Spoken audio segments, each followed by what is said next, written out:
le monde ne peut pas être patron. Tout le monde ne peut pas faire du business.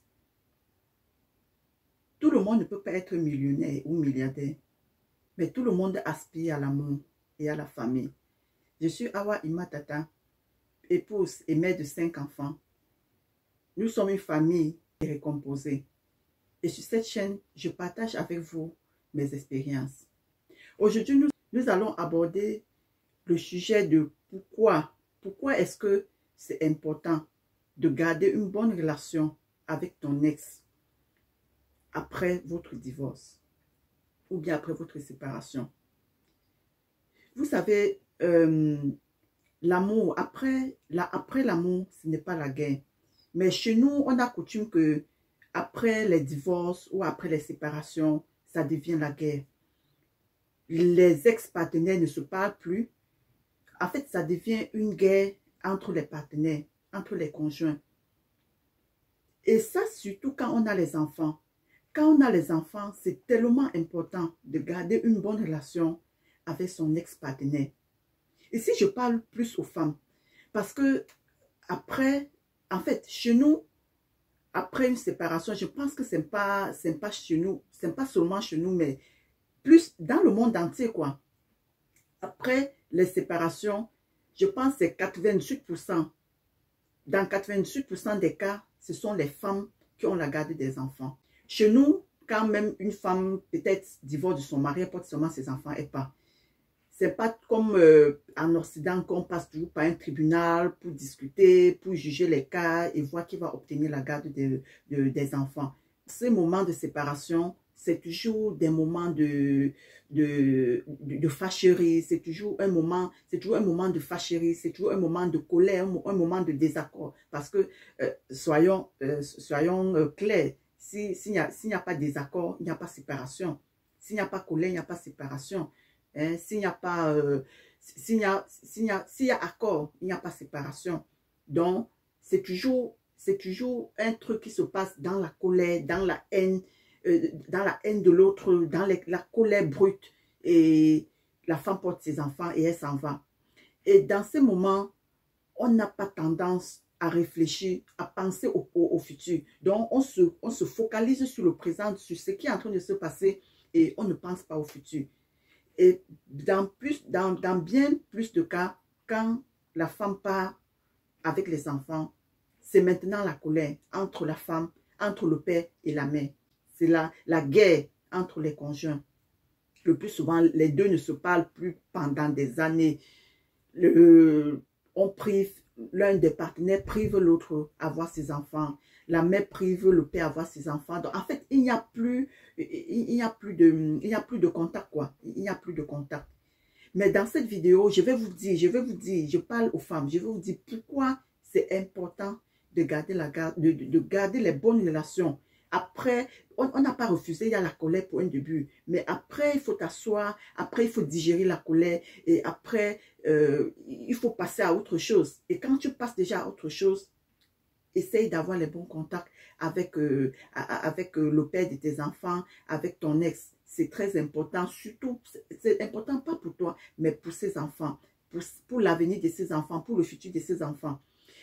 Dans le premier cas, nous allons prendre le cas d'une femme qui a divorcé, qui s'est séparée de son mari et qui est partie à l'étranger. Et quand elle est partie à l'étranger, qu'est-ce qu'elle veut faire? Parce que en partant à l'étranger, peut-être n'a pas eu la possibilité de partir avec ses enfants. Et même si elle a la possibilité de partir avec ses enfants, n'oubliez pas que pour que les enfants sortent du territoire, il va falloir l'autorisation du papa. Donc, il va falloir que le papa donne son autorisation à la mère pour pouvoir voyager avec ses enfants. Déjà même pour faire les documents des enfants, pour faire peut-être le passeport des enfants. Nous sommes en train de parler du cas de voyage, n'est-ce pas?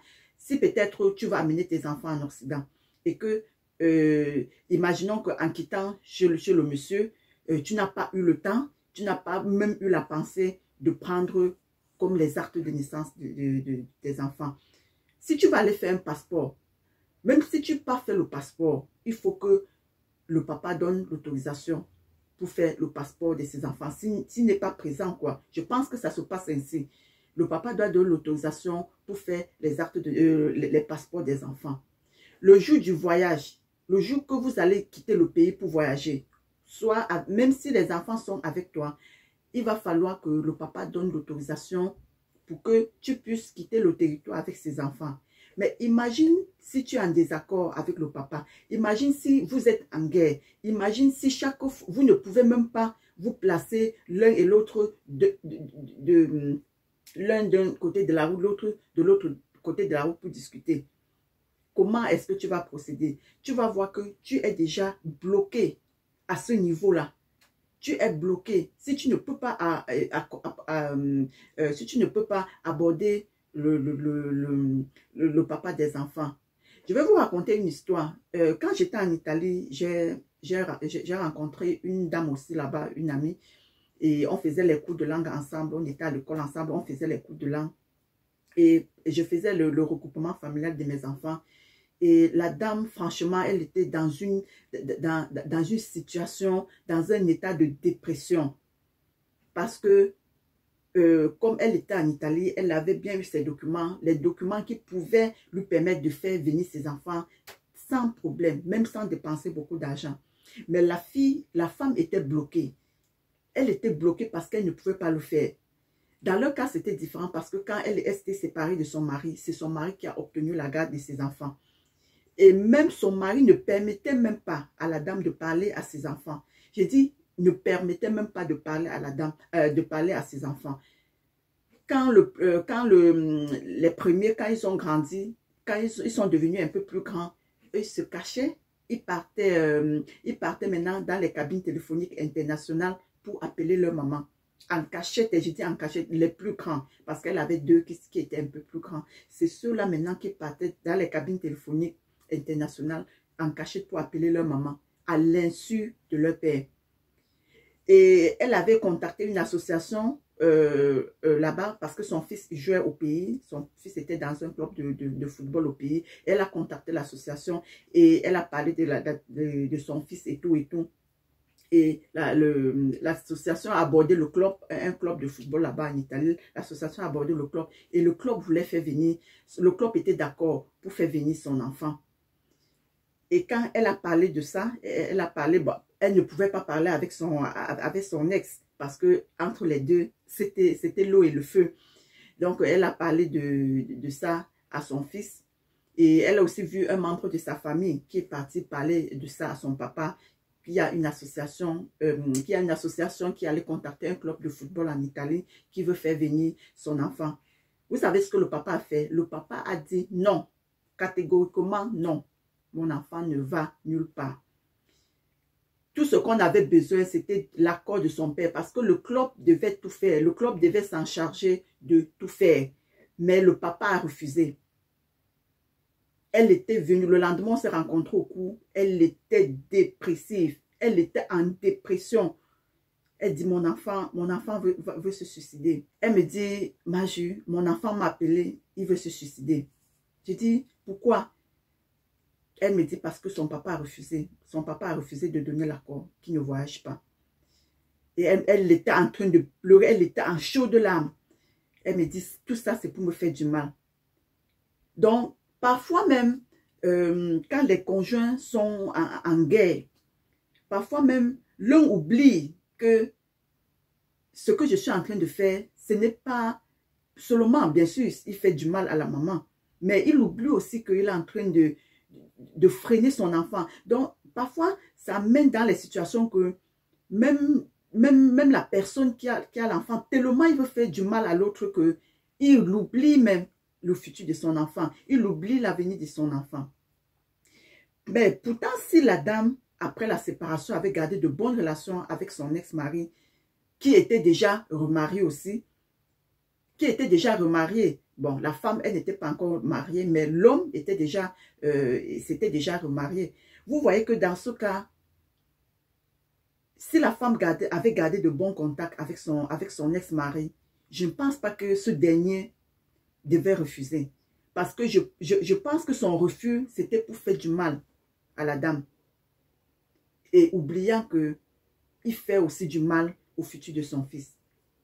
Donc, c'est très important. Hormis seulement les cas de voyage, vous pouvez même être toujours au pays ensemble, l'un de son côté, l'autre de son côté. Mais imagine si tu es avec l'enfant.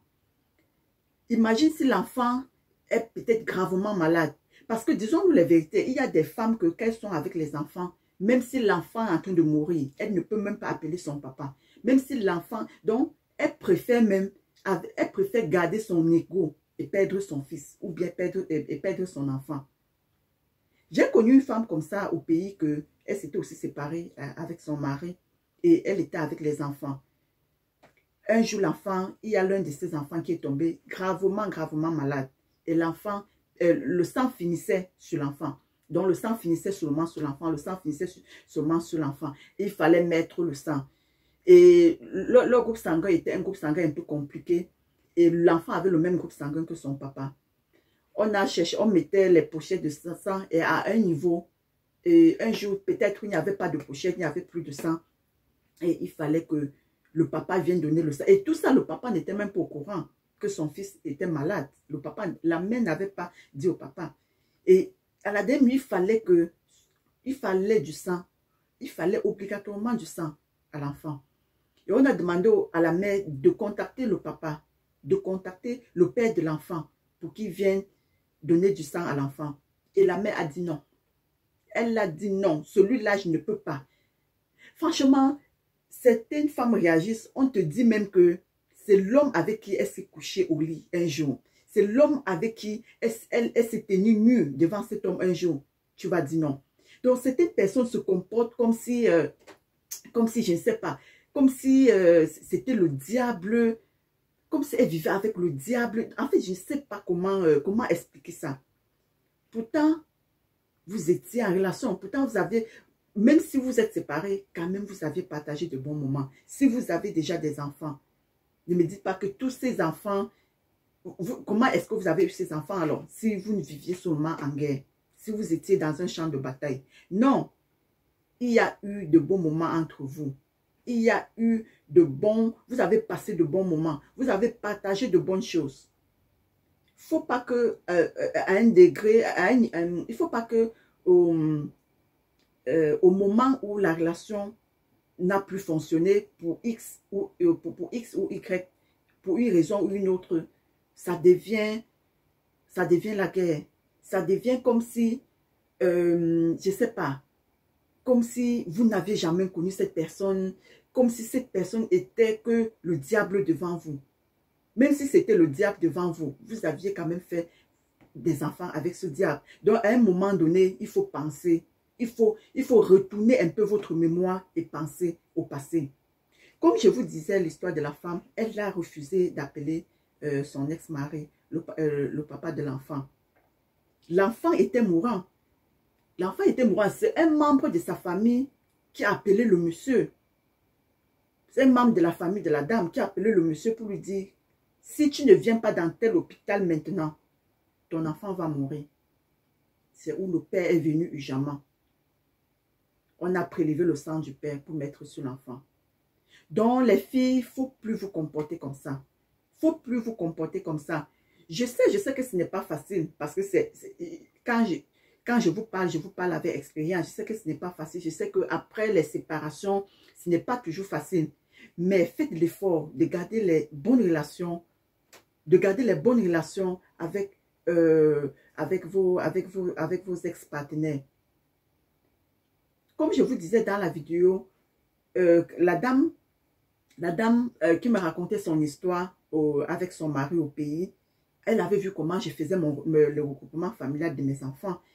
Mais elle était étonnée. Elle m'a dit, comment est-ce que tu vas faire? Comment est-ce que tu vas faire avec leur papa? J'ai dit, mais comment je vais faire avec leur papa? Comment? Elle dit, est-ce qu'il va accepter qu'il vienne? J'ai dit, mais comment il ne va pas accepter? Il va donner l'autorisation. Et c'était même leur père. Et je lui ai même dit que c'est leur père qui est en train de suivre leur dossier au pays. Mais elle était dépassée. Elle dit, mais donc tu es en contact avec leur père? J'ai dit, mais c'est quoi?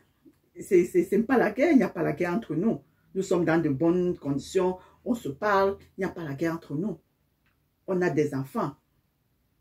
Parce que les gens oublient que quand tu as des enfants avec quelqu'un, tu es lié à cette personne à vie. Et même si tu te remaries, ton conjoint est conscient, ou ta conjointe, elle est consciente que cette personne avec qui tu as des enfants, vous êtes liés à vie. Parce que tant que ces enfants seront vivants, ils seront un lien pour vous. Vous aurez toujours besoin, à un moment donné, de vous parler, d'être ensemble pour faire quelque chose par rapport à ces enfants. Et c'est ce que plusieurs personnes oublient. Donc, quand vous vous séparez avec vos partenaires, avec vos, quand vous séparez, quand vous divorcez, gardez de bonnes relations avec vos ex. C'est très important, surtout quand vous avez des enfants. Si vous n'avez pas des enfants, bon, vous vous en foutez. Et on se sépare, ni vu ni connu, chacun prend sa route, chacun refait sa vie. Et là, c'est simple, il n'y a pas de problème. Mais quand vous avez des enfants, les filles, quand vous avez les enfants, croyez-moi, si vous fuyez n'importe comment, vous aurez toujours besoin de l'autre. Donc, vous aurez toujours besoin de l'autre. Que ce soit l'homme qui est parti avec les enfants, que ce soit la femme. En fait, c'était mon conseil dans cet épisode à vous les filles. Je voulais partager avec vous pourquoi c'est important de garder des bonnes relations avec vos ex-partenaires. Je sais que ce n'est pas facile, mais c'est possible. C'est possible et vous devez le faire. C'est même un devoir de le faire. J'espère que cette vidéo va parler à quelqu'un. J'espère que cette vidéo va aider une autre personne. N'oubliez pas de vous abonner sur la chaîne. N'oubliez pas de partager autour de vous, à quelqu'un que vous connaissez qui se trouve dans cette situation. N'oubliez pas de partager la vidéo et on se dit à la prochaine. Ciao.